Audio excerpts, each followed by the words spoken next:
श्री स्वामी समर्थ. नमस्कार मंडळी, स्वागत आहे तुमचे माझ्या यूट्यूब चॅनलवरती. आजचा दिवस तुम्हाला खूप छान सुखाचा आनंदाचा जाऊ हीच स्वामींच्या चरणी प्रार्थना करते आणि आज या नवीन व्हिडिओला सुरुवात करते. उद्या आहे 1 नोव्हेंबर, वार शुक्रवार आणि या दिवशी आलेली आहेत दिवाळी ज्याला आपण दीपावली या नावाने सुद्धा ओळखतो. घरातील अलक्ष्मी दूर करून लक्ष्मीच्या स्वागतासाठी अश्विन अमावस्येला आपण लक्ष्मीपूजन करत असतो. या अश्विन अमावस्येला दर्शी अमावस्या असे देखील म्हटले जाते. आपल्या घरात संपत्ती पूजनीय आहेत, ती नेहमी वाढत राहावी, त्यामध्ये कधीही कमी होऊ नये यासाठी धनाचा अधिपती आणि देवी लक्ष्मीची पूजा या दिवशी केली जाते. या दिवशी माता लक्ष्मी पृथ्वीवरती भ्रमण करत असते. तिची सेवा उपासना उपाय करणाऱ्यांना ती धनधान्य समृद्धी प्रदान करत असते आणि म्हणूनच या दिवशी लक्ष्मीच्या पूजेसोबतच घरामध्ये काही प्रभावी उपाय देखील केले जातात. आज या व्हिडिओमध्ये मी तुम्हाला मुलांसाठी एक अतिशय प्रभावी असा उपाय सांगणार आहेत. उद्या दिवाळीच्या दिवशी प्रत्येक आईने आपल्या मुलांवरून ही एक वस्तू उतरून टाकायची आहेत.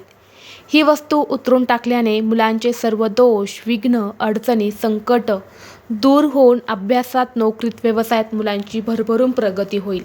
असा हा एक उपाय आज या व्हिडिओमध्ये मी तुमच्यासोबत शेअर करणार आहेत. त्यामुळे तुम्ही हा व्हिडिओ स्किप न करता शेवटपर्यंत पाहत राहा. चॅनलवरती नवीन असाल तर सबस्क्राईब करा आणि असेच माहितीपूर्व नवनवीन व्हिडिओ पाहण्यासाठी बेल आयकॉनला प्रेस करा. तर पहा, अमावस्या हा जो दिवस असतो तर हा दिवस नकारात्मकता, वाईट शक्ती, इडापिडा दूर करण्यासाठी खूप प्रभावी मानला जातो. आपण दर अमावस्येला काही ना काही उपाय हे घरामध्ये करत असतो आणि हे उपाय केल्याने त्याचं फळसुद्धा आपल्याला मिळत असतं.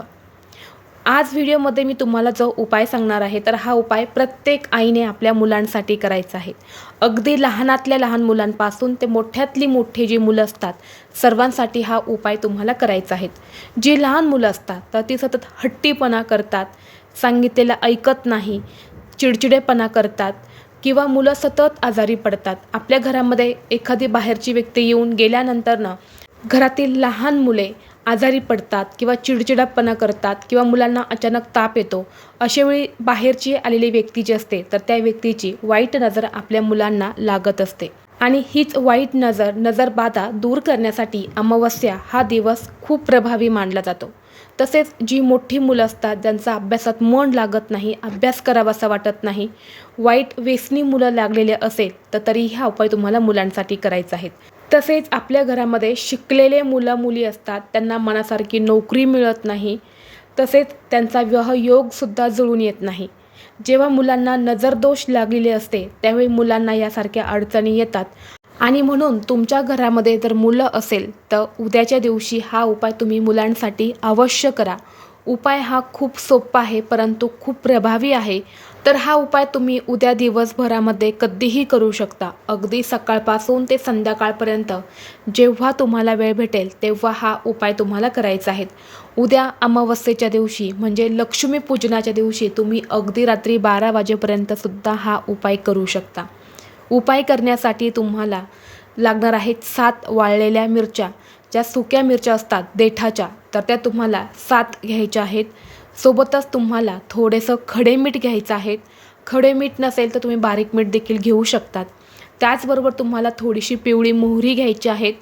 पिवळी मोहरी तुमच्याकडे नसेल तर तुम्हाला त्यासोबत 5 फुलाच्या लवंगा घ्यायच्या आहेत आणि जर तुमच्याकडे पिवळी मोहरी असेल तर तुम्हाला लवंगा घेण्याची गरज नाही. यानंतरनं आपल्याला आईच्या डोक्याचे थोडेसे केस लागणार आहेत. जेव्हा आई सकाळी केस विंचारते तर जे केस विंचारल्यानंतरनं जी केस निघतात तर ती थोडीशी आपल्याला घ्यायची आहेत. आईचे केस ही मुलांची नकारात्मकता, नजरबाधा दूर करण्यासाठी अत्यंत प्रभावी मानले जातात आणि यामुळे थोडेसे केस तुम्हाला घ्यायचे आहेत. या सगळ्या वस्तू तुम्हाला हातामध्ये घ्यायच्या आहेत. तसेच आपल्या घराजवळ एखादा रस्ता असेल तर त्या रस्त्यावरची मातीसुद्धा तुम्हाला थोडीशी आणायची आहेत. आता ही माती का आणायची आहेत? कारण बऱ्याच वेळा आपली मुलं त्या रस्त्यावरून जात येत असतात. त्या रस्त्याला येणारी जाणारी लोकं असतात, त्या लोकांची नजरसुद्धा वाईट असू शकते किंवा जिथून मुलं जातात तिथली जागासुद्धा कधी कधी चांगली नसते आणि यामुळे सुद्धा मुलांना दोष लागत असतात आणि मुलांची प्रगती ही कमी होत चालते. म्हणून थोडीशी रस्त्यावरची माती तुम्हाला आणायची आहेत. या सगळ्या वस्तू तुम्हाला एकत्र हातामध्ये घ्यायच्या आहेत किंवा एखाद्या वाटीमध्ये तुम्हाला घ्यायच्या आहेत.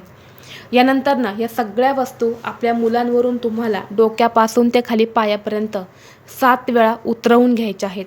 आता घरामध्ये तुमची 2 मुलं असेल तर 2 मुलांसाठी तुम्हाला वेगवेगळ्या वस्तू घ्यायच्या आहेत.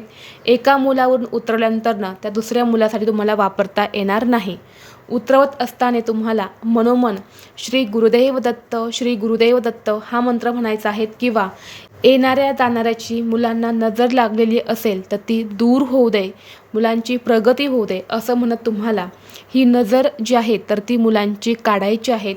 आणि या सगळ्या वस्तू तुम्हाला एका मातीच्या पंतीमध्ये घ्यायच्या आहेत. त्यामुळे 2-3 कापराच्या वड्या टाकायच्या आहेत आणि हे तुम्हाला जाळून टाकायचं आहेत. जाळताना तुम्ही तुमच्या घरामध्ये जाळू शकतात किंवा बाल्कनी असेल तर बाल्कनीमध्ये जाळू शकतात किंवा घराच्या बाहेर जागा असेल तिथे तुम्ही जाळलं तरीही चालेल. जर तुमच्या घरी चूल असेल, अजूनही तुमच्या घरामध्ये चूल वापरली जात असेल तर त्या चुलीमध्ये सुद्धा तुम्ही या वस्तू टाकू शकता.